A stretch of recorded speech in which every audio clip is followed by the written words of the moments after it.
think we're pretty blessed to work with some amazing groups here in the region, and the underlying thing about nonprofits is like you're talking about doing either raising funds for cancer research or for social justice issues or for youth and family, and you're taking on these huge social issues, but you're working on staffs that are like between like 2 to 3 people. If you're fortunate to have been in business for a while, you're able to raise an endowment and be able to have things to be able to work off of. But the struggles that we work with our clients is small budgets, small times, resources, things like that. And one of the biggest challenges actually isn't that resource, it's the cultural challenges that are facing nonprofits right now, and systematic challenges. You know, we haven't broken out of 2% of GDP over 40 years of total funds raised in the nonprofit sector. Like, funds have raised within the community itself, but the total economic growth or penetration within the market hasn't changed. A lot of people who are familiar with Dan Pallotta and such have followed some of these systemic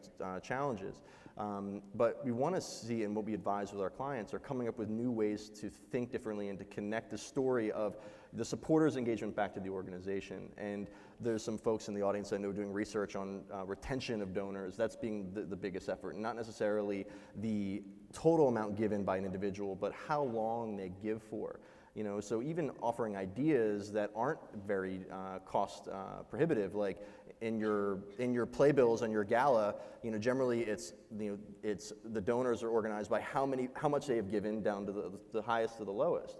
Well, what if we started supporting people and championing in those playbills people have given the longest to the shortest, you know? And I think even that, changing those notions of how we present the case of how people connect with their organizations is equally as fundamental to a lot of the work that we do with making them look good and a great website and a great video, but it's down to the core of what we want people to walk away with an experience. And I think that is, you know, what we work a lot with in our clients.